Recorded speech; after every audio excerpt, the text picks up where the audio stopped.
चलिए, business economics, price determination, chapter number 4। Price determination में अपन ने क्या क्या देखा था? बेसिकली अलग अलग टाइप्स के मार्केट्स देखे थे, अलग अलग टाइप्स के मार्केट्स में किस तरीके से प्राइस जो है वो डिटरमाइन होती है, ये सब देखा था, राइट। इक्विलिब्रियम चेंज होने से प्राइस और क्वांटिटी पे क्या फर्क पड़ता है, या फिर इंक्रीज और डिक्रीज इन डिमांड या सप्लाई से क्या इफेक्ट पड़ता है इक्विलिब्रियम प्राइस एंड क्वांटिटी में, ये सब भी अपन ने देखा था। क्विकली कवर करते हैं, यूनिट नंबर 1 एंड 2 आज कर लेंगे, थर्ड वाले यूनिट का स्टार्ट में भी कर देंगे अपन। चलो, सबसे पहले unit number 1, market. Market meaning and types of market में सबसे पहले मार्केट मतलब क्या? देखो, कुछ गुड्स जो है वो फ्री गुड्स होते हैं। फ्री गुड्स में कौन से एग्जांपल्स थे अपने? Sunlight, air, etcetera. वर्सेस कुछ गुड्स जो है वो इकोनॉमिक गुड्स होते हैं, जिसके लिए अपने को वैल्यू पे करनी पड़ती है मार्केट में, right. Economic goods are scarce in relation to their demand and have the opportunity cost. Unlike free goods, they are exchangeable in the market and command a price. Free goods की कभी कोई price रहती है क्या? नहीं रहती है, but economic goods always have a price. Price अपन जब भी बोलते तो प्राइस मतलब क्या? मॉनेटरी कंसिडरेशन और expressed in the form of money. अगर उसकी वैल्यू किसी चीज की अगर अपन एक्सप्रेस कर रहे हैं in the form of money, तो it is called a price.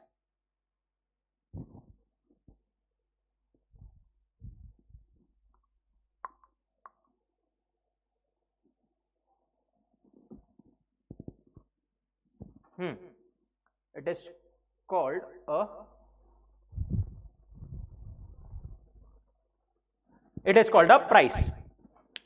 Price signifies quantity of money necessary to acquire the goods and service, that is money value, that is purchasing power of the article expressed in terms of money. अपन ने दो चीजें पढ़ी थी इसमें, एक थी value in use, एक थी value in exchange. Value in use मतलब क्या? यूजफुलनेस या यूटिलिटी। वैल्यू इन एक्सचेंज क्या मतलब? कितने पैसे दे करके अपने को वो चीज मिलेगी। अपने को कोई चीज अगर उसके अगेंस्ट एक्सचेंज करनी है तो कितने वैल्यू की चीज देने पड़ेगी उस चीज को खरीदने के लिए, right. This was value in exchange. Upon economics में किससे कंसर्न है ज्यादा? वैल्यू इन एक्सचेंज से। वैल्यू इन यूज अपने लिए ज्यादा कोई यहां पर मैटर नहीं करता। ऑल्सो अपन ने 11th में इससे रिलेवेंट एक चीज पढ़ी थी, कौन सी वाली की? Value in use and value in exchange. हो सकता है कोई ऐसे गुड्स हो जिसकी वैल्यू इन यूज बहुत ज्यादा हो, जैसे पानी, एयर, सनलाइट। इसके बिना जिंदा भी रह सकते हैं क्या अपन? नहीं रह सकते, बट इनकी वैल्यू इन एक्सचेंज है क्या? नहीं, वो अपने को फ्री में मिलते हैं। वर्सेस कुछ गुड्स ऐसे हो सकते हैं जिनकी बहुत ज्यादा एक्सचेंज वैल्यू है, जैसे डायमंड, पर उसका अपने को कुछ यूज है क्या वैसे देखा जाए तो? नहीं, वैल्यू इन यूज उसकी कम है। In economics we are concern with the exchange value. Exchange value is determined by in the market where exchange of goods and services takes place. ये एक्सचेंज वैल्यू कहां डिटरमाइन होती है? Obviously market में। Market में जहां पर goods की अदला बदली या फिर लेवा बेची होती है, that is market. Market is a collection of buyers and sellers with a potential to trade. जहां पर buyers and sellers with the potential to trade है, that is basically a collection of buyers and seller, is collectively a market. Market जरूरी नहीं कि एक formal particular place हो, market किसी भी फॉर्म में हो सकता है, जैसे ऑनलाइन मार्केट रहता है अब बहुत सारी चीजों का, राइट। या फिर सेकेंड हैंड कार्स का भी मार्केट जो है वो न्यूज़पेपर की एडवर्टाइजमेंट वगैरह से खरीदे बेची जाती है second hand goods, second hand cars. All these also are market. We can define the market simply as all those buyers and sellers of a goods and service who influence the price. Elements of market क्या थे? Buyers and sellers. Buyers and sellers है सबसे main, तो वही लोग मिलकर के market बनाते हैं, बट काय के लिए मार्केट बनाते हो? किसी प्रोडक्ट या सर्विस के लिए, उसी का एक्सचेंज हो रहा है। Then bargaining for a price, वो आपस में मिलकर बार्गेनिंग कर कर ही एक प्राइस डिटरमाइन होती है वहां पर। Knowledge about market conditions, all buyers and sellers have knowledge about the market condition की मार्केट में कौन सी चीज मिल रही है, कितने की मिल रही है।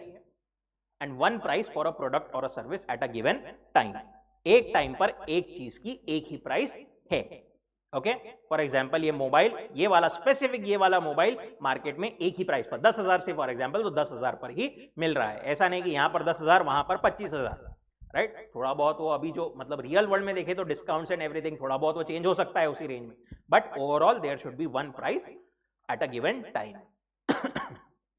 उसके बाद में अपन ने क्लासिफिकेशन देखा था मार्केट्स का, classified into product market and factor market. सबसे मेन ब्रॉड क्लासिफिकेशन जो है वो it is classified into product market and factor market.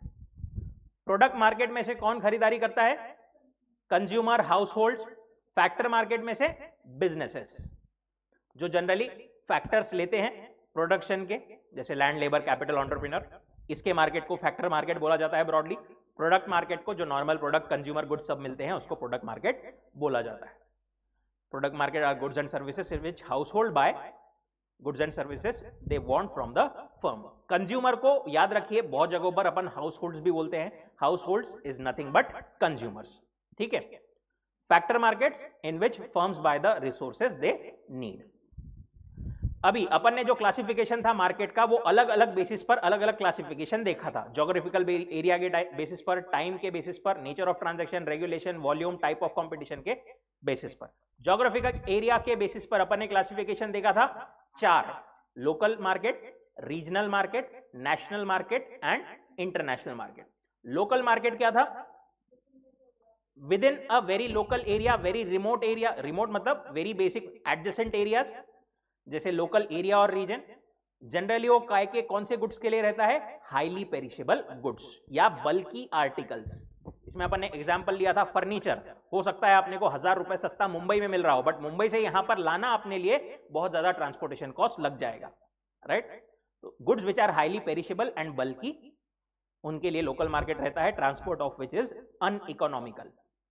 For example locally supplied services, hair dressers, अपने लोकेलिटी में जो अपने बाल काटने वाले वगैरह सब होते हैं, वो भी उन्होंने एग्जाम्पल दिया है, इसमें आते हैं। डेयरी के प्रोडक्ट्स, पनीर, चीज, ये सब जो अपने को, दूध, वेजीज, ये सब चीजें, वेजिटेबल मार्केट, ये सब चीजें इसमें लोकल मार्केट में आती है। Regional market covers a wider area than the local market. Parts of state और क्लस्टर ऑफ स्टेट, या तो स्टेट का एक स्पेसिफिक पूरे स्टेट को कवर करता है वो मार्केट, या फिर कुछ पर्टिकुलर आजू बाजू के स्टेट्स को कवर करता है। जैसा इसमें अपन ने देखा था पुणे का एग्जांपल फॉर एजुकेशन, आजू बाजू से बहुत लोग पुणे में आते हैं, ऑक्सफोर्ड ऑफ द ईस्ट भी बोलते हैं पुणे को। वैसे ही मुंबई का कमर्शियल मार्केट है, बहुत सारे चीजें खरीदने के लिए लोग मुंबई में जाते हैं। Size is generally large. इन्होंने एग्जाम्पल दिया था उसका mekhela chador, that is a traditional Assamese sari, वो उसी नॉर्थ ईस्ट में वो फेमस एक मार्केट है। देन नेशनल मार्केट्स क्या थे? जहां पर demand is limited to the national boundaries of a country. पूरे नेशन में ही वो लिमिटेड है, पूरे नेशन में है but limited to a nation only. जैसे हिंदी बुक्स या फिर हिंदी मूवीज के लिए डिमांड, या फिर हिंदी मूवीज का मार्केट, हिंदी बुक्स का मार्केट, खादी का मार्केट। खादी भी आजकल मतलब हो रही है वैसे तो transport, but Hindi books and Hindi movies का तो बोले तो। गवर्नमेंट में restrict the trading of a commodity to within the country. Government भी कभी कभी किसी प्रोडक्ट के लिए मार्केट को रिस्ट्रिक्ट कर सकती है नेशनल मार्केट में। जैसे कोई अगर ओनियन फॉर एग्जांपल अपने यहां पर बहुत ज्यादा प्राइसेस बढ़ गई, तो वो गवर्नमेंट रिस्ट्रिक्ट कर देगी कि आप एक्सपोर्ट नहीं कर सकते। And last was international market, when it is exchange internationally. It is generally used for high value and small bulk quantity, जैसे mobile, gadgets, everything. Gold and silver are also examples of international market. On the basis of time अपन ने classification देखा था, very short period, long period and very long और secular period. Very short period का market कौन सा था? जो कि बहुत ज्यादा कम टाइम के लिए है obviously. Supply उसमें क्या है? Fixed है।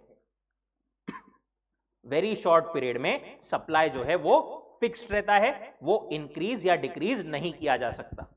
जैसे अगर अपन बात करें दूध की, फूल की, राइट, फ्लावर्स या फिर dairy products, right, vegetables, flower, fish, egg, fruits, milk etcetera, perishable commodities की अगर अपन बात करें तो एक दिन में लोकल मार्केट में बहुत शॉर्ट पीरियड में अगर अपन बात करें कि आज के दिन, तो आज के दिन क्या वापस से पूरा जितना क्वांटिटी चाहिए दूध के पैकेट्स वापस से प्रोड्यूस किए जा सकते हैं? नहीं। वो कब किए जा सकते हैं? ज्यादा से ज्यादा कल किए जा सकते हैं मिनिमम, राइट। आज वेरी शॉर्ट पीरियड में supply can not be changed, supply is fixed. अच्छा, सप्लाई फिक्स्ड है तो प्राइस किस पे डिपेंडेंट रहेगा? डिमांड पे। वेरी शॉर्ट पीरियड में supply is fixed, price is dependent on demand. Short period market की अगर बात करें तो वहां पर slightly longer than very short period. Output यहां पर इंक्रीज या डिक्रीज किया जा सकता है by variable factors. Variable factors को चेंज करके यहां पर जो है आउटपुट को अपन कम ज्यादा कर सकते हैं। फिक्स फैक्टर्स अभी भी फिक्स्ड रहते हैं। अपन कैपेसिटी शॉर्ट पीरियड में नहीं बढ़ा सकते मार्केट की। इसका एग्जाम्पल अपन ने लिया था एफएमसीजी गुड्स, जैसे साबुन, सोडा, मैगी, ये सब चीजें फास्ट मूविंग कंज्यूमर गुड्स। इसकी जो चाहे वो तो अगर थोड़े टाइम में, एक आध महीने में थोड़ा बहुत प्रोडक्शन कम ज्यादा 2, 4, 5, 10 दिन में, महीने भर में, 15 दिन में प्रोडक्शन कम ज्यादा कर सकते हैं, बट वो एकदम से पूरी कैपेसिटी को ही डबल कर देंगे ऐसा 15-20 दिन में नहीं हो पाएगा। It will require a longer time frame. Long period को क्या बोलते हैं अपन? लॉन्ग पीरियड में क्या होता है? All factors become variable, supply may be changed by altering the scale of production। Short period में सिर्फ वेरिएबल फैक्टर्स की वजह से प्रोडक्शन चेंज किया जा सकता है, लॉन्ग पीरियड में पूरा स्केल ही चेंज किया जा सकता है। इसका बेस्ट एग्जांपल अपन ने देखा था कंस्ट्रक्शन का। जैसी जितनी डिमांड है उस हिसाब से ही सप्लाई वहां पर एडजस्ट किया जाता है। सप्लाई में be fully adjusted to changes in demand. Interaction between long run supply and demand determines long run equilibrium price or normal price। और lastly was very long period और secular period। ये ऐसा period था जहां पर revolutionary change या फिर पूरा मार्केट ही ओवरऑल, पूरी इंडस्ट्री ही ओवरऑल चेंज हो जाती थी, right. Secular movements are recorded. This period is very long. The factors include size of population ही चेंज हो गई, कैपिटल सप्लाई, पूरा रॉ मटेरियल की अवेलेबिलिटी ओवरऑल इकोनॉमी में, हमारे देश में यही सब चेंज हो गया। This is what very long और secular period. Then on the basis of transaction या फिर नेचर ऑफ ट्रांजैक्शन बेसिस पर बोले तो स्पॉट मार्केट था एक, उसी को अपन कैश मार्केट भी बोलते थे, जहां पर हाथों हाथ, एक हाथ पैसा दे दूसरे हाथ गुड्स दे, राइट। हाथों हाथ लेवा बेची पैसे दे करके गुड्स अपन खरीदते थे। मनी पेएबल आइदर इमीडिएटली और with in a short span of time, 2-4 दिन बाद पैसे दे करके अपन खरीद सकते हैं शॉर्ट पीरियड ऑफ टाइम में ऐसा, बट मेनली वो इमीडिएटली होता है सब चीज। दैट इज स्पॉट मार्केट और कैश मार्केट, हाथों हाथ सब चीजें, जैसे grains sold in mandi. Forward और future market on the other hand क्या था? आज हम कॉन्ट्रैक्ट एंटर कर ले रहे हैं for the delivery in some future date, 1 महीने 2 महीने 3 महीने बाद अपन जो है बाद में कॉन्ट्रैक्ट, अभी कॉन्ट्रैक्ट बना ले रहे हैं बट एग्जीक्यूट उसको बाद में करेंगे फ्यूचर डेट पर। For example purchase of foreign currency in the from the bank basically at a future. Futures जो अपन परचेज करते हैं, इसका एग्जाम्पल लिया था अपन ने स्टॉक एक्सचेंज में, future forward options. Then on the basis of regulation, एक रहता था रेगुलेटेड मार्केट, एक रहता था अनरेगुलेटेड मार्केट। रेगुलेटेड मार्केट क्या था? ट्रांजैक्शंस जो है वहां पर रेगुलेटेड रहते थे या फिर स्टैट्यूटरीली उसको गवर्न किया जाता था। जैसे stock exchange rules and regulations के थ्रू ही वो मार्केट ऑपरेट करता है, एक बाहरी कुछ गवर्नमेंट का कुछ उस पर रूल्स रेगुलेशंस रहते हैं। अनरेगुलेटेड मार्केट में एकदम फ्री मार्केट है, कोई स्पेसिफिक ऐसे रूल्स रेगुलेशन वहां पर नहीं है। जैसे वीकली मार्केट्स, हाट बाजार बोलते हैं अपन उसको। On the basis of volume of business, एक रहता है होलसेल मार्केट, एक रहता है रिटेल मार्केट। होलसेल मार्केट जहां पर बल्क में क्वांटिटीज बाय एंड सेल होती है, जैसे बिजनेस टू बिजनेस, कंज्यूमर जैसे प्रोड्यूसर्स बेचते हैं, मैन्युफैक्चरर्स बेचते हैं, होलसेलर्स को होलसेलर्स बेचते हैं, रिटेलर्स को। All this is kind of wholesale market. Retail market क्या है? Business to consumers, sold in small quantities. And competition के बेसिस पर, जिसको अपन ने पूरे फर्दर एनालाइज करना है पूरे इस चैप्टर में, that is on the basis of competition, perfectly competitive market and imperfectly competitive market. Perfectly competitive market में कौन से आते थे? परफेक्ट कॉम्पिटिशन एक ही आता था। इम्परफेक्टली कॉम्पिटिटिव मार्केट में कौन से आते थे? Monopolistic. Then types of market structure. Firm ने जो है बहुत सारे क्वेश्चन के आंसर डिसाइड करना होता है, जैसे firms needs to answer following questions.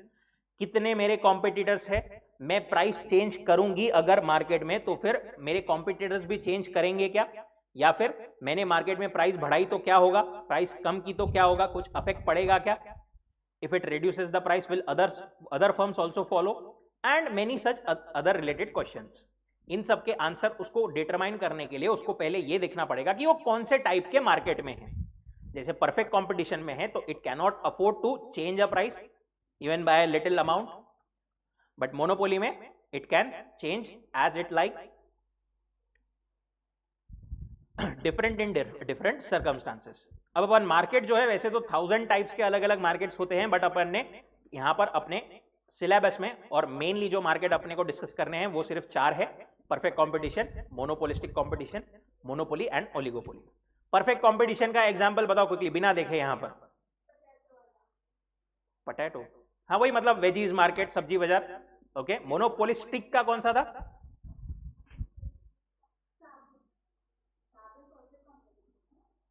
हाँ काइंड ऑफ वो उसमें चले जाएगा। ये अपना यहां पर अपन ने लिए थे क्लोथ्स एंड रेस्टोरेंट का। मोनोपोली में रेलवेज, मेडिसिन अगर किसी का पेटेंटेड ड्रग है तो। ओलिगोपोली में टेलीकम्युनिकेशन या टेलीकॉम, ऑटोमोबाइल, राइट। फीचर्स क्या थे इसमें? फीचर्स एक बार याद आ गए तो अपने को एग्जांपल ज्यादा क्विकली याद आएंगे। परफेक्ट कंपटीशन में जो है सेलर्स बहुत ज्यादा होते हैं, बायर्स भी बहुत ज्यादा होते हैं। देखो बायर्स जो है यहां पर अलग से अपने को दिया नहीं है क्योंकि बायर्स चारों भी केसेस में होते ही है बहुत ज्यादा, ठीक है। तो चारों केसेस में बायर तो मल्टीपल, टू मेनी है। नंबर ऑफ सेलर्स की बात करें तो परफेक्ट कंपटीशन में बहुत सारे हैं। मोनोपोलिस्टिक कंपटीशन में है बहुत सारे but very less compare to perfect competition, जैसे कि रेस्टोरेंट अपन ने देखे। ओलिगोपोली में बहुत कम जो है वहां पर सप्लायर्स रहते हैं, सिर्फ अपन उनको गिन सकते हैं, मतलब उंगली पे 2 to 10 वो एक उन्होंने एग्जांपल दिया था, राइट। और मोनोपोली में सिर्फ एक ही रहता है। प्रोडक्ट डिफरेंशिएशन, परफेक्ट कंपटीशन में प्रोडक्ट डिफरेंशिएशन रहता है क्या? नहीं रहता है। मोनोपोलिस्टिक में रहता है थोड़ा थोड़ा, राइट। रेस्टोरेंट में जैसे कि हर कोई थोड़ी थोड़ी अपनी डिश अलग बनाता है बट ओवरऑल देखे जाए तो वो सेम ही चीज है। ओलिगोपोली में जनरली वहां पर नहीं रहता बट थोड़ा बहुत डिफरेंशिएशन हो सकता है, ओके। और मोनोपोली में एक्सट्रीम रहता है क्योंकि वो एक अकेला ही है। प्राइस इलास्टिसिटी ऑफ डिमांड, ये बताओ बिना देखे। प्राइस इलास्टिसिटी परफेक्ट कंपटीशन में क्या रहेगी? वेरी लार्ज, लार्ज, स्मॉल या जीरो? वेरी लार्ज या इनफाइनाइट अपन बोले या फिर जीरो बोले? परफेक्टली इलास्टिक रहेगी, दैट इज इनफाइनाइट रहेगी, राइट। क्योंकि वहां पर थोड़ा सा भी प्राइस अपन ने बढ़ाया अगर तो सारे कस्टमर्स चले जाएंगे अपने पास से, थोड़ा सा भी प्राइस कम किया तो एकदम इनफाइनाइट डिमांड अपने पास में आ जाएगी। मोनोपोलिस्टिक में प्राइस इलास्टिसिटी क्या रहती है? लार्ज रहती है।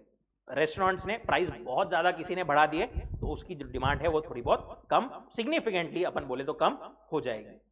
ओलिगोपोली में ये प्राइस इलास्टिसिटी स्मॉल रहती है, राइट, क्योंकि जनरली वहां पर सब लोग ही प्राइस बढ़ाते हैं। जैसा टेलीकॉम का अपन ने देखा, जियो ने प्राइस बढ़ाया तो एयरटेल ने भी बढ़ाया, जियो ने कम किया तो एयरटेल ने भी कम किया, ऐसा जनरली होता है। और मोनोपोली में तो कोई लोगों के पास में ऑप्शन ही नहीं है तो वहां पर जो है प्राइस इलास्टिसिटी इतनी ज्यादा नहीं होती, क्योंकि प्राइस ज्यादा करे कम करे उसी से खरीदना पड़ेगा लोगों को। Degree of control over price, perfect competition में कुछ कंट्रोल नहीं होता फर्म्स का, मोनोपोलिस्टिक में कुछ कंट्रोल हल्का फुल्का होता है, ओलिगोपोली में भी कुछ कंट्रोल होता है और मोनोपोली में एकदम सबसे ज्यादा कंट्रोल ऑन द प्राइसेस रहता है। देन उसके बाद में अपन ने डिस्कस किया था concept of total revenue, average revenue and marginal revenue. Total revenue क्या था? Simply price multiplied by quantity, जितना price multiplied by quantity was my total revenue. Total revenue curve of a competitive firm having a perfectly elastic demand curve, ये कैसी रहेगी?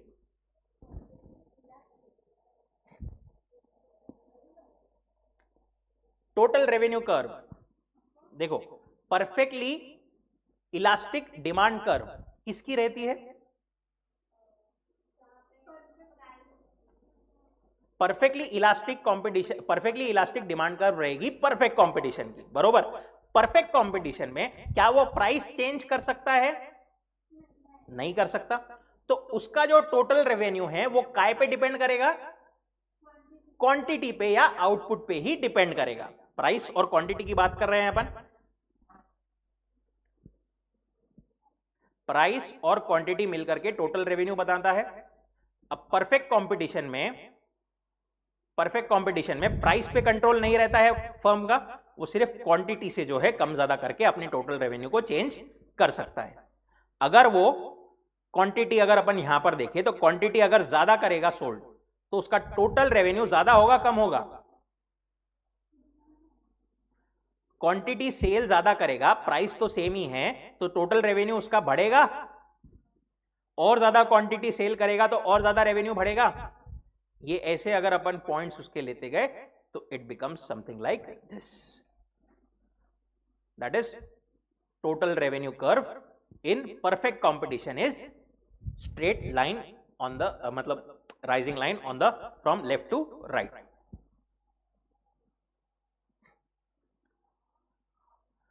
Then average revenue क्या था? Total revenue divided by quantity, बरोबर. अच्छा, average revenue को ही क्या बोलते थे अपन? प्राइस. क्या ये सिर्फ परफेक्ट कंपटीशन में बोलते थे क्या अपन इसको? सारे फॉर्म्स में average revenue is price.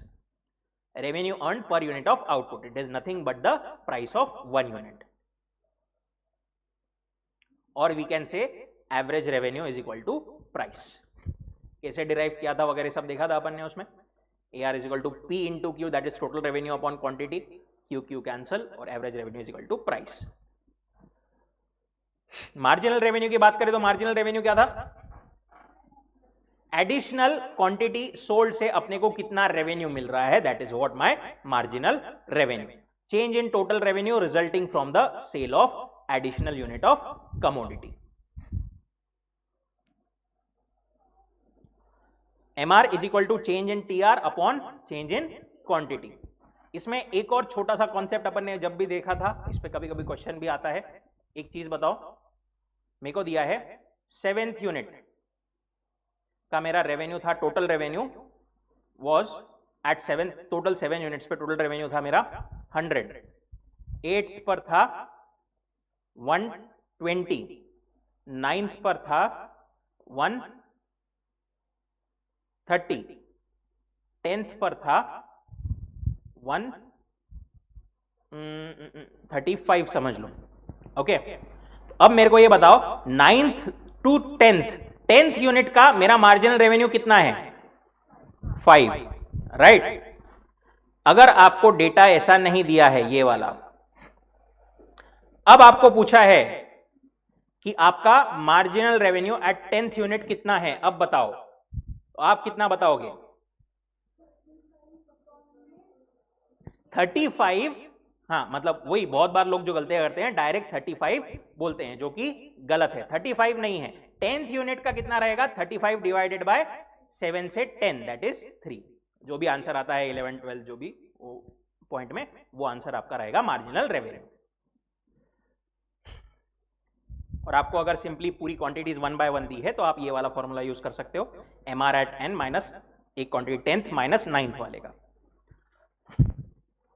Then ये वाले इस पे अपन बाद में आते हैं, पहले नीचे जो परफेक्ट कंपटीशन का दिया है यहां पर. Under perfect competition, however, since the firms are price takers, average revenue price curve और demand curve is perfectly elastic. ये अपन ने जैसा ऐसा देखा था, राइट. वहां पर एक अपन ने रिलेशन क्या एस्टैब्लिश किया था परफेक्ट कंपटीशन में? Price is equal to average revenue is equal to marginal revenue is equal to my demand curve, right. कहां पर? Perfect competition.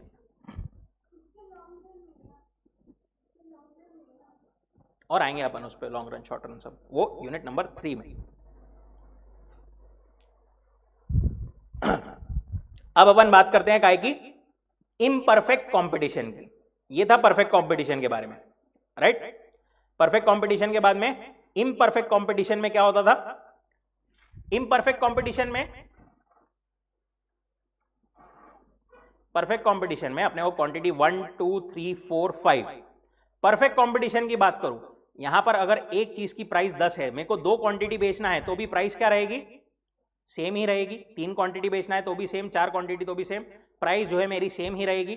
मार्जिनल रेवेन्यू भी सेम रहेगा, एवरेज रेवेन्यू भी सेम रहेगा. बट अगर इम्परफेक्ट कंपटीशन है तो मेरे को क्या करना पड़ेगा? यहां पर अगर मेरे को क्वांटिटी 1 से 2 करनी है तो मेरे को प्राइस को क्या करना पड़ेगा? मेरे को ज्यादा क्वांटिटी बेचनी है, 1 के बजाय 2 क्वांटिटी बेचनी है, तो प्राइस को कम करना जरूरी है मेरे को. उसके बिना मेरी एडिशनल क्वांटिटी कोई नहीं खरीदेगा. Basic law of demand, right. ज्यादा क्वांटिटी बेचना है तो प्राइस कम ही करना है, राइट. ऐसा मेरे को जो है प्राइस कम करते जानी पड़ेगी. Average revenue keeps on falling, showing inverse relation between price and quantity demanded. In imperfect competition की अपन बात कर रहे हैं. Marginal revenue keeps on falling, and after becoming 0 it becomes negative. ये पूरा अपन ने ऊपर वो टेबल वगैरह उसको देखा था बना करके, वहां पर इसी टेबल के थ्रू एक्चुअली देखा था.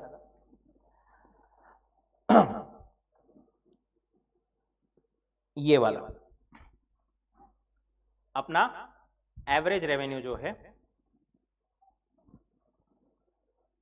इम्परफेक्ट कंपटीशन में कुछ तो ऐसा होता है, और मार्जिनल रेवेन्यू जो है वो इसके ऊपर रहता है या नीचे? नीचे रहता है. क्यों रहता है नीचे?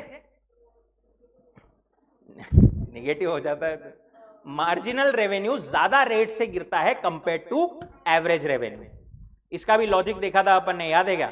मतलब 1 से 2 यूनिट्स बेचना है अपने को, तो यहां पर प्राइस पहले 10 थी, अब जो है 9 है, राइट?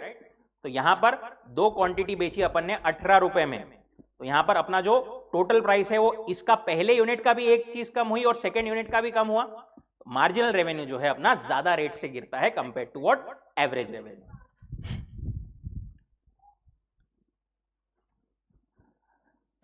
इसी के रिलेशन में अपन ने यहां पर अगर टोटल रेवेन्यू को प्लॉट किया समथिंग लाइक दिस, इससे अपने एक रिलेशन एस्टैब्लिश किया था कि जिस पॉइंट पर मेरा मार्जिनल रेवेन्यू इज 0, उस पॉइंट पर मेरा total revenue is maximum. Okay,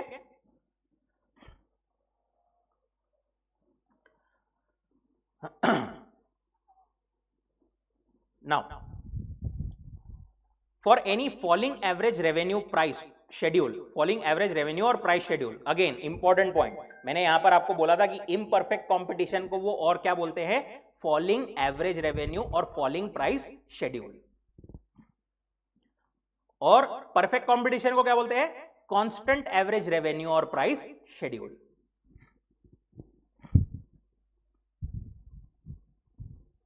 ठीक है, तो फॉलिंग एवरेज रेवेन्यू शेड्यूल अगर अपन ने देखे तो उसमें मार्जिनल रेवेन्यू हमेशा क्या रहेगा? कम रहेगा compare to what? Average revenue. Imperfect competition की अपन बात कर रहे हैं, राइट? परफेक्ट कंपटीशन या फिर कांस्टेंट एवरेज वाले शेड्यूल की बात करें अगर अपन, तो वहां पर मेरा एवरेज रेवेन्यू और मार्जिनल रेवेन्यू के बीच में क्या रिलेशन रहेगा? कांस्टेंट सेम ही रहेगा ना. वहां पर तो average revenue was equal to marginal revenue, right? नहीं, हाँ, अरे ये जो अपन बात कर रहे हैं फॉलिंग एवरेज रेवेन्यू और प्राइस शेड्यूल, ये मतलब इम्परफेक्ट कंपटीशन, बरोबर? और कांस्टेंट एवरेज रेवेन्यू और प्राइस शेड्यूल मतलब परफेक्ट कंपटीशन. इम्परफेक्ट की बात करें तो वहां पर अपने को प्राइसेस कम करनी पड़ेगी, जो ये अपन जिसकी बात कर रहे थे, marginal revenue would be lesser than average revenue. और कांस्टेंट एवरेज रेवेन्यू शेड्यूल की बात करें तो वहां पर क्या था? मार्जिनल और average would be was same. ठीक है, शेड्यूल क्यों बोलते हैं? वो शेड्यूल विद रिस्पेक्ट टू ऐसा टेबल बोलते हैं. वो अपने को प्राइस कम करनी पड़ेगी. फॉलिंग एवरेज, उसमें अपने को एवरेज रेवेन्यू दैट इज अपनी प्राइस कम कम कम कम करती जानी पड़ती है, that is falling average revenue price schedule. और कांस्टेंट एवरेज रेवेन्यू या फिर वो प्राइस शेड्यूल क्यों बोलते हैं? क्योंकि उसमें marginal revenue was equal to अपना प्राइस, एक यूनिट, 2 यूनिट, 3 यूनिट सब पर सेम ही प्राइस था, 10 10 10 10, इसलिए उसको कांस्टेंट वाला बोलते थे.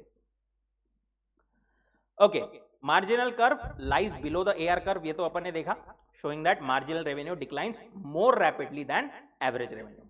इम्परफेक्ट कंपटीशन में marginal revenue declines more rapidly than average revenue. Total revenue curve क्या होती है? शुरुआत में increases at a diminishing rate. एक और चीज अपन ने यहां पर देखी थी कि अगर अपन बोले ऐसा कर्व, तो ये कौन सा होता है? इंक्रीजिंग रेट या डिक्रीजिंग रेट? एक ऐसा कर्व हो सकता है और एक ऐसा कर्व हो सकता है, दोनों भी जा ऊपर ही रहे हैं. This is called diminishing rate and this is increasing rate. ठीक है, ये देख करके अपने को लग सकता है कि ये इंक्रीजिंग रेट से है, बट ऐसा नहीं है. ये डिमिनिशिंग रेट से है, ये इंक्रीजिंग रेट से. Increases at a diminishing rate, ये देखो ये वाला बोल रहे हो ऐसा, टोटल रेवेन्यू डिक्रीजिंग रेट से इंक्रीज होता है due to diminishing marginal revenue and reaches maximum and then it falls. When marginal revenue becomes zero, total revenue is maximum. और उस पॉइंट पर स्लोप ऑफ टोटल रेवेन्यू क्या रहेगा, ये जो अगर इस पॉइंट पर अगर अपन देखें जहां पर टोटल रेवेन्यू मैक्सिमम है तो वहां पर टोटल रेवेन्यू का स्लोप इज 0. अपन ने एवरेज रेवेन्यू, मार्जिनल रेवेन्यू देखा. मार्जिनल रेवेन्यू जिस पॉइंट पर 0 हो जाता है उस पॉइंट पर मेरा एवरेज रेवेन्यू मैक्सिमम हो जाता है, वहां से फॉल होना चालू हो जाता है. ठीक है, इस पॉइंट की बात कर रहे हैं वो. इस पॉइंट पर अगर स्लोप अगर अपन देखें तो वो it's like a plain line. ठीक है, टेंजेंट अगर उस पॉइंट पर देखें तो स्लोप इज 0. अगर कहीं पर कर्व है लाइन में तो there is some slope, but उस पॉइंट पर क्योंकि मैक्सिमम है तो वहां पर बोलते हैं कि टोटल रेवेन्यू का स्लोप इज 0.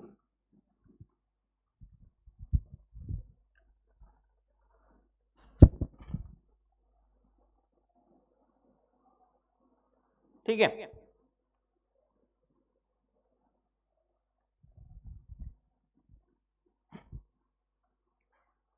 अच्छा टोटल रेवेन्यू जो है इस पॉइंट तक देखे तो टोटल रेवेन्यू इंक्रीज होता है. इसके बाद में क्योंकि मार्जिनल रेवेन्यू निगेटिव होना चालू हो जाता है तो टोटल रेवेन्यू मेरा गिरना शुरू हो जाता है. एवरेज रेवेन्यू मेरा निगेटिव हो सकता है क्या, नहीं हो सकता कभी भी, क्योंकि price can not be negative. उसके बाद में relationship between AR, MR, TR, price elasticity, इसमें अपन ने एक फॉर्मूला देखा था, MR is equal to AR into E minus 1 upon E. E क्या था यहां पे, price elasticity of demand. Okay, अगर E इक्वल टू 1 है तो वहां पर ऑब्वियसली अपना MR वुड बी 0. ये जो MR है वो 0 रहेगा क्योंकि E अगर 1 है तो 1 माइनस 1 वुड बी 0. अगर E जो है ये वाली वैल्यू इक्वेशन की, if it is more than 1 तो MR will be positive and if it is less than 1 तो MR will be negative.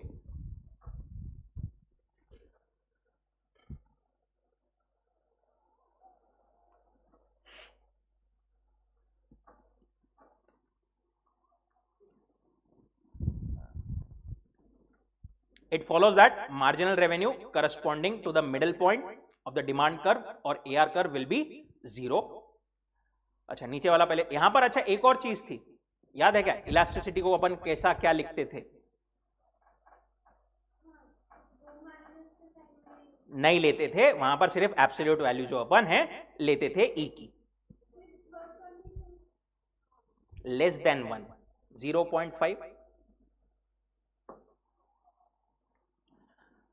Further अब ये जो अपना ऊपर का कॉन्सेप्ट था उसी से रिलेवेंट अपन ने वो सेगमेंटल जो चैप्टर नंबर 2 में देखा था, सेगमेंट वाइज क्या बोलते थे उसको अपन, कौन सी इलास्टिसिटी रहती थी,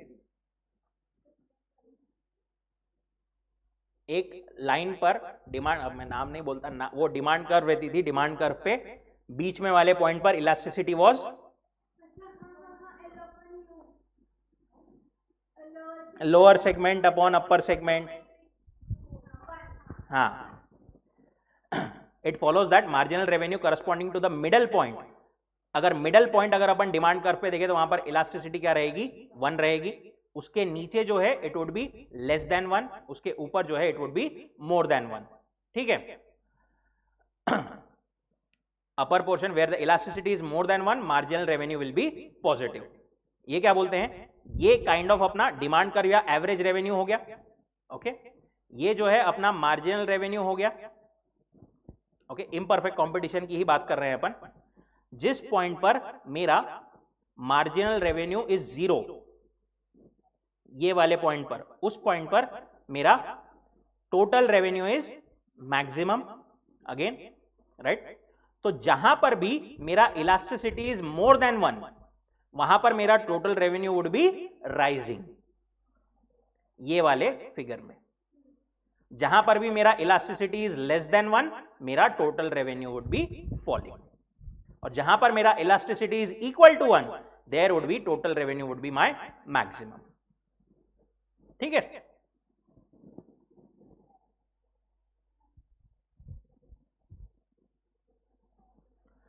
उसके बाद में अपन ने देखे थे कुछ बिहेवियरल प्रिंसिपल्स,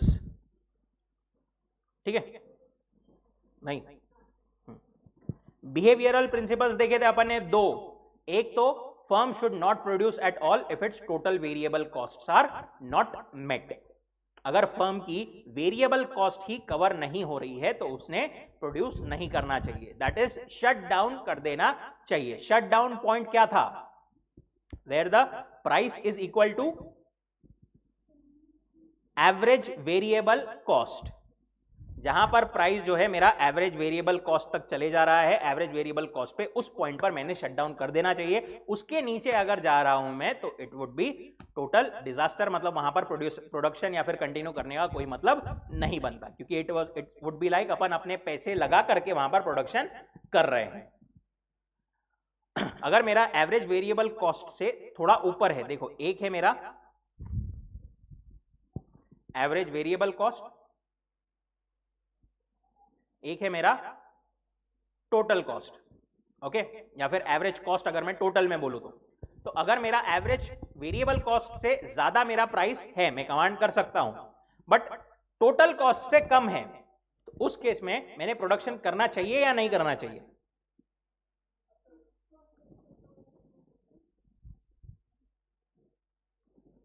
अपन ने वहां पर जो है प्रोडक्शन करना चाहिए, क्योंकि we would be covering some part of our fix cost. Fix cost का जो है कुछ पार्ट तो भी अपन एटलीस्ट कवर करते रहेंगे। दूसरा केस, अगर मेरा एवरेज वेरिएबल कॉस्ट के भी नीचे अगर जा रहा है कहीं पर, तो वहां पर उस केस में मैंने बिल्कुल भी प्रोडक्शन नहीं करना चाहिए, ठीक है। Firm should shut down if the price is below AVC. It will minimize loss because then its total cost will be equal to its fixed cost and it will have an operating loss equal to fixed cost. अगर वो बंद कर देगी, temporary shutdown कर देगी, तो उसको fix cost लगते रहेगा obviously, but additional variable cost उसको नहीं लगेगा।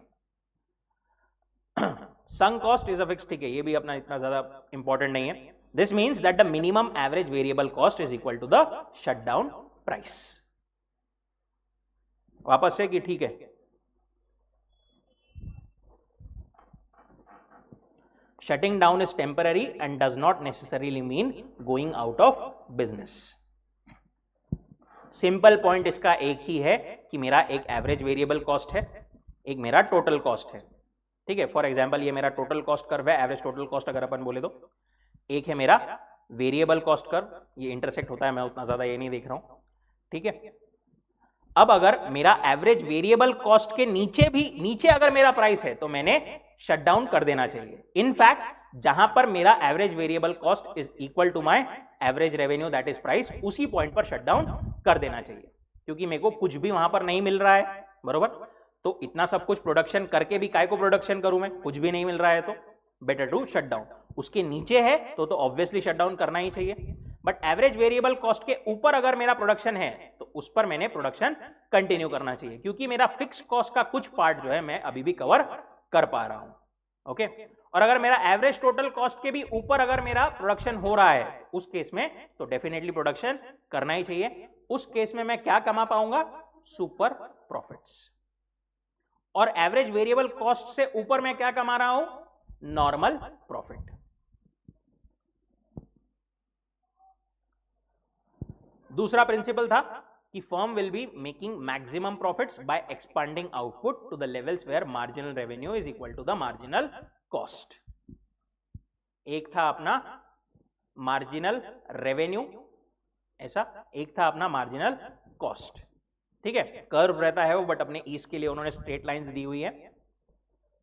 दोनों कर्व अपन ने कौन से पॉइंट पर प्रोडक्शन करना चाहिए? Where my marginal cost is equal to my marginal revenue. Additional unit से मिलने वाला रेवेन्यू वो मेरा इक्वल है टू द एडिशनल प्रोडक्शन से मेरे को लगने वाली कॉस्ट। उस पॉइंट पर मैंने प्रोडक्शन करना चाहिए। अगर उसके पहले इस एरिया में अगर मैं देखूं, फॉर एग्जांपल अगर मैं प्रोडक्शन करूं एट पॉइंट दिस एफ, वहां पर मेरा मार्जिनल रेवेन्यू बहुत है, ज्यादा है compare to my marginal cost, बरोबर। पर अभी भी और ज्यादा स्कोप है ना, मैं अगर यहां से और ज्यादा प्रोडक्शन करूंगा तो मेरे टोटल प्रॉफिट में, टोटल रेवेन्यू में तो इंक्रीमेंट ही होगा। मार्जिनल रेवेन्यू अगर बढ़ रहा है मेरा कंपेयर टू मार्जिनल कॉस्ट, देखो मार्जिनल रेवेन्यू अगर मेरे को कोई चीज से मिल रहा है 15 रुपए और मेरे को नेक्स्ट यूनिट प्रोड्यूस करने की कॉस्ट लग रही है से फॉर एग्जांपल 7 रुपए, तो मेरे को तो अभी तो प्रोडक्शन करना ही चाहिए क्योंकि मेरे को प्रॉफिट हो रहा है कितने का, 8 का। अगले यूनिट में मेरे को फॉर एग्जांपल मार्जिनल रेवेन्यू मिल रहा है 13 का, मेरा कॉस्ट लग रहा है 10 का, तो भी मेरे को प्रॉफिट तो हो ही रहा है 3 का। मैंने जब तक मेरे को प्रॉफिट मेरे एडिशनल टोटल रेवेन्यू में जब तक मेरा इंक्रीमेंट हो रहा है तब तक मैंने प्रोडक्शन करते जाना चाहिए, राइट। जिस पॉइंट पर मेरा marginal revenue is equal to my marginal cost, उस पॉइंट पर ही मैंने रुकना चाहिए, वहां पर मेरा जो है प्रॉफिट जो है मैक्सिमम रहेगा। उसके आगे वाले एरिया में तो ऑब्वियसली मेरी कॉस्ट ज्यादा लग रही है, रेवेन्यू कम आ रहा है, तो उसके आगे अपने को नहीं बढ़ना है। उसी के बेसिस पर इन्होंने नीचे अपने को दिया था कि जब मेरा marginal revenue is more than my marginal cost तो my total revenue would be increasing, और उसके बाद में माय टोटल रेवेन्यू और total profit would be decreasing. जिस पॉइंट पर मेरा यहां पर प्रॉफिट मतलब marginal revenue is equal to my marginal cost, it would be profit would be maximum. उसके नीचे वाला जो डायग्राम है वो ये इतना एरिया देखो वापस, ये वाले एरिया में मेरा प्रॉफिट इज इंक्रीजिंग, बाजू वाले में it is decreasing. To conclude, firm will maximize the profits at a point at which marginal revenue is equal to marginal cost. इतना ही बस एक मेन पॉइंट है इसका। देन यूनिट नंबर 2 में अपन ने देखा था determination of prices. Determination of prices general view, इसमें बेसिक चीजें क्या थी अपनी। अच्छा, उस पर जाने के पहले एक दो अपने को जो टर्म्स दी हुई थी कि फर्म जो है इक्विलिब्रियम में कब रहेगी, या फिर इकोनॉमी की अगर अपन बात करें, इकोनॉमी इक्विलिब्रियम में कब रहती है।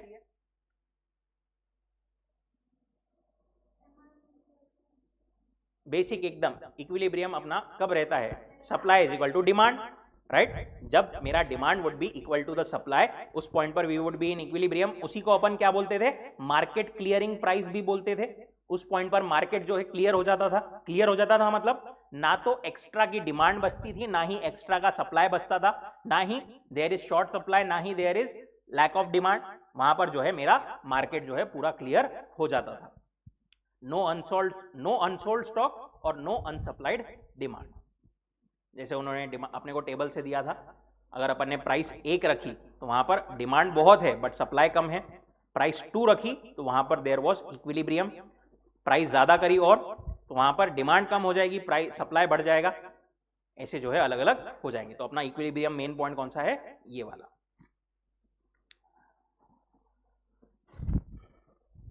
तो अगर अपन देखें प्राइस और क्वांटिटी, तो यहां पर इक्विलिब्रियम कैसे डिटरमाइन होता था, मेरा demand curve and supply curve यहां से मिलकर के ये जो पॉइंट आता था, this was my equilibrium price और this was my equilibrium quantity. ठीक है।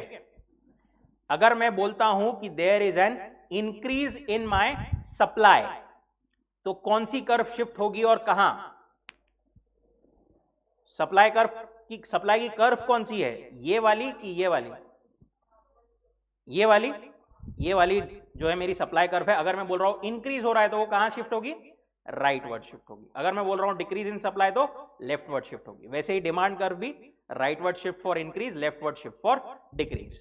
बस इतने के ही बेसिस पर ये पूरा यूनिट था अपना। इसमें अलग अलग केसेस देखे थे अपन ने। अपने पास में है क्या वो लिखे हुए केसेस, किधर गए, नहीं वो तो स्टार्टिंग वो, ठीक है चलो वो भी देख लेते हैं अपन। अपन बात करते हैं ये वाले एरिया की, ये डिमांड कर्व, ये सप्लाई कर्व। तो ये जो ऊपर का एरिया था वो कौन सा एरिया था मेरा, सरप्लस का। ये जो नीचे का एरिया था वो कौन सा था, शॉर्टेज का, राइट। अगर मेरी प्राइस सरप्लस वाले एरिया में कहीं पर है तो वहां पर क्या होगा, at a price higher than equilibrium, अगर मेरी प्राइस जो है वो इक्विलिब्रियम से ऊपर है कहीं पर, तो फिर क्या होगा, देयर वुड बी सरप्लस। उस केस में क्या होगा, मेरी quantity supplied would be more. Price अगर ज्यादा है देन इक्विलिब्रियम, तो उस केस में क्या होगा, सप्लाई ज्यादा रहेगा, डिमांड कम रहेगी, तो उसमें कंपीटिंग सेलर्स क्या करेंगे, क्वांटिटी सप्लाइड ज्यादा बढ़ाएंगे, तो there would be pressure on quantity supplied, quantity supplied कम होगी, क्वांटिटी डिमांड ज्यादा होगी और प्राइस कम होगी, ultimately there would be equilibrium वापस से आ जाएगा। ये अपन ने सिर्फ लॉजिक पॉइंट ऑफ व्यू से देखा था, इतना ज्यादा रिलेवेंट नहीं है कि अगर सरप्लस एरिया में रहा तो वहां से वापस से इक्विलिब्रियम पे आ जाएगा वो, अगर शॉर्टेज एरिया में है तो वहां से भी वापस इक्विलिब्रियम में आ जाएगा। मेन पॉइंट अपना उसमें इतना था सिर्फ कि अगर आपका सरप्लस एरिया में है तो वहां पर there would be contraction of supply और expansion of demand, okay, and उसके वजह से वापस इक्विलिब्रियम अटेन हो जाएगा। अगर आपका प्राइस जो है वो शॉर्टेज एरिया में है तो there would be expansion of supply and contraction of demand, और जिसकी वजह से वापस से इक्विलिब्रियम अटेन हो जाएगा। ठीक है, एक्सपांशन और कॉन्ट्रैक्शन सिर्फ प्राइस की वजह से होता था, राइट? हाँ, वो कैसे होगा वो अपने को बस वहां पर उतना था। अगर मतलब ये वाली एरिया में कहीं पर रहा तो वापस इक्विलिब्रियम पे आ जाएगा, ऊपर वाले एरिया में रहा तो भी इक्विलिब्रियम पे आ जाएगा। अब मेन जो इसमें डिस्कशन था अपना, वो था अपना चेंजेस में, अगर डिमांड या सप्लाई में चेंज दैट इज इंक्रीज या डिक्रीज होता है तो अपनी equilibrium price and equilibrium quantity पर क्या फर्क पड़ता है। सबसे पहले उसमें जो केसेस थे अपने, इट वाज किधर गया,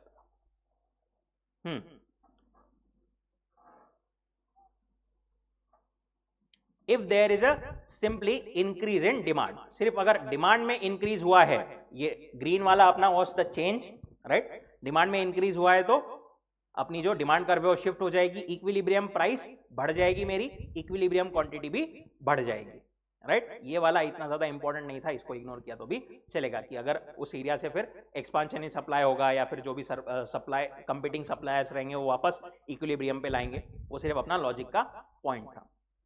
मेन पॉइंट इसमें क्या है, equilibrium price would increase in that case and equilibrium quantity would also increase. ये वाले यूनिट के क्वेश्चंस कभी भी आए तो आपको एक ही चीज करना है, बस डायग्राम निकालना। मेन अपन ने पहले डिमांड एंड सप्लाई निकाल लिया, if there is increase in demand, उन्होंने पूछा इंक्रीज है तो फिर जो भी अपन ने इंक्रीज इन सप्लाई ये निकाल लिया, इंक्रीज इन डिमांड निकाल लिया, ठीक है? तो बस वहां पर अपने को नया इक्विलिब्रियम दिख जाता है, यहां पर प्राइस, यहां पर क्वांटिटी, तो यहां पर क्वांटिटी वुड इंक्रीज, ऐसा जो है वो सब बस अपन ने डायग्राम निकाल लिया, काम अपना हो जाएगा उसमें। वैसे ही अगर डिमांड डिक्रीज होती है तो equilibrium price would decrease, equilibrium quantity would also decrease. अपन अभी बात कर रहे हैं सिर्फ एक एलिमेंट की, मतलब या तो डिमांड कम हो रही है या ज्यादा हो रही है। वैसे ही अगर सप्लाई सिर्फ कम हो रहा है, सॉरी ज्यादा हो रहा है, तो उस केस में इक्विलिब्रियम प्राइस मेरी कम हो जाएगी, इक्विलिब्रियम क्वांटिटी बढ़ जाएगी। वैसे ही अगर सप्लाई में डिक्रीज हो रहा है तो इक्विलिब्रियम प्राइस बढ़ जाएगी, इक्विलिब्रियम क्वांटिटी कम हो जाएगी। ये जो है ये क्वांटिटी है नीचे वाले लेवल पर, ये जो है ऊपर वाले लेवल पर ये प्राइस है। वापस से एक बार बस इंटरप्रिटेशन के लिए याद रखना हमेशा, आप डायग्राम निकालोगे, ये अपनी मेन डायग्राम हो गई। आपने अगर बोला कि मेरा सप्लाई जो है वो फॉर एग्जांपल डिक्रीज हो गया, तो ऐसा आप डायग्राम निकालोगे, राइट? नया वाला इक्विलिब्रियम पॉइंट ये है, बरोबर? तो यहां पर जो क्वांटिटी है वो नीचे वाले ग्राफ पर ऐसा देखना पड़ेगा आपको, नीचे वाले लेवल पर यहां से यहां आई है, और प्राइस जो है वो यहां से यहां गई है, ठीक है? बेसिक्स बस अगर अपन ने बरोबर निकाल लिया तो एकदम सिंपल है। ये देखा था अपन ने, डिमांड इंक्रीज या डिक्रीज, या फिर सप्लाई इंक्रीज या decrease. Increase in demand, increase in, decrease in demand, increase in supply, decrease in supply. उसके बाद में एक और चीज क्या थी, दोनों में साइमल्टेनियसली चेंज हुआ तो क्या होगा, राइट? डिमांड और सप्लाई दोनों भी बढ़ी, डिमांड एंड सप्लाई दोनों भी कम हुई, डिमांड बढ़ी सप्लाई कम हुआ, डिमांड कम हुई सप्लाई बढ़ा। ऐसे चार मेन केसेस थे। Demand increase, supply also increase, demand decrease, supply also decrease, demand increase, supply decrease, या फिर डिमांड डिक्रीज, सप्लाई इंक्रीज। ये ऐसे मेन 4 केसेस थे। उसके फर्दर 3 क्लासिफिकेशन थे कि increase in demand is equal to increase in supply, increase in demand is less than increase in supply, increase in demand is more than increase in supply. Same यहां पर भी सब जगह पर वैसे अपना सब था।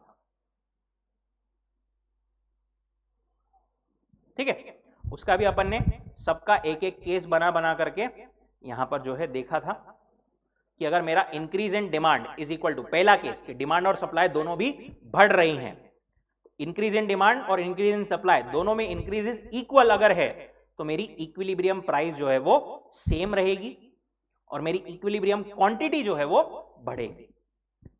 क्वांटिटी सिर्फ बढ़ेगी, प्राइस सेम रहेगी।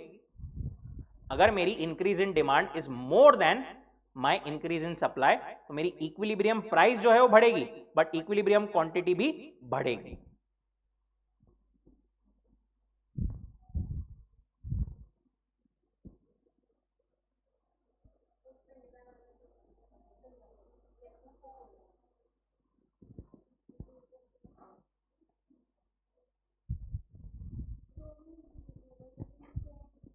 दोनों क्योंकि इक्वल इससे इंक्रीज हुए तो प्राइस जो है वो सेम रहेगी, क्वांटिटी जो है वो बढ़ जाएगी।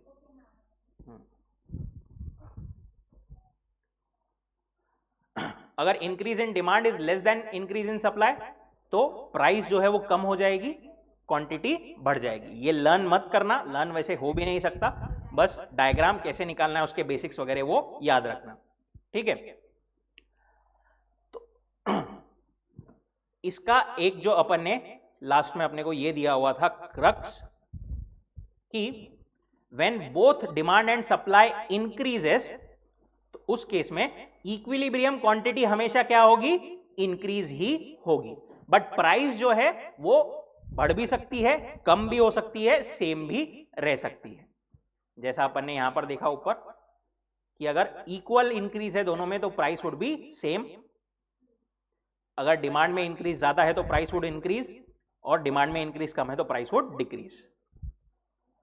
दूसरा केस, डिमांड और सप्लाई अभी दोनों भी डिक्रीज हो रही है, अगर decrease in demand is equal to decrease in supply तो प्राइस जो है मेरा सेम रहेगा but quantity, equilibrium quantity would decrease.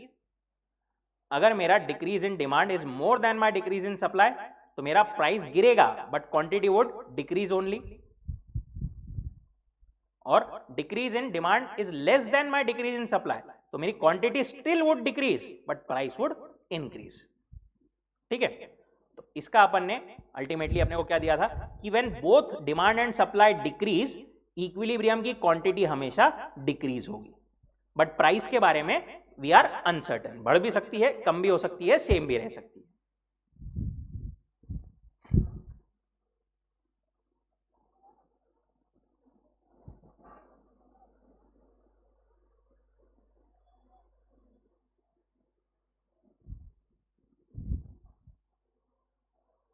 ये जो 4 केसेस में से अभी ये 2 केसेस देखे अपन ने, increase in demand, increase in supply दोनों, और decrease in demand and decrease in supply. अब तीसरा केस डिक्रीज डिमांड में इंक्रीज है, सप्लाई में डिक्रीज है।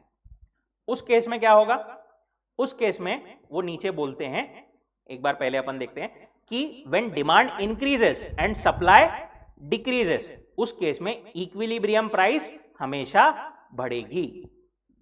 इस केस में इक्विलिब्रियम प्राइस हमेशा बढ़ेगी, बट इक्विलिब्रियम क्वांटिटी के बारे में अपन कुछ नहीं बोल सकते, वो बढ़ भी सकती है, कम भी हो सकती है, सेम भी रह सकती है, डिपेंडिंग ऑन वो इंक्रीज ज्यादा है, कम है, इक्वल है, ऐसा मतलब डिमांड में इंक्रीज, ये वाला पॉइंट किधर गया। थर्ड वाला केस, अगर increase in demand is equal to decrease in supply तो मेरी क्वांटिटी जो है इक्विलिब्रियम वो सेम रहेगी, प्राइस बढ़ेगी। अगर मेरी increase in demand is more than my decrease in supply मेरी प्राइस इंक्रीज ही होगी, इक्विलिब्रियम क्वांटिटी भी इंक्रीज होगी।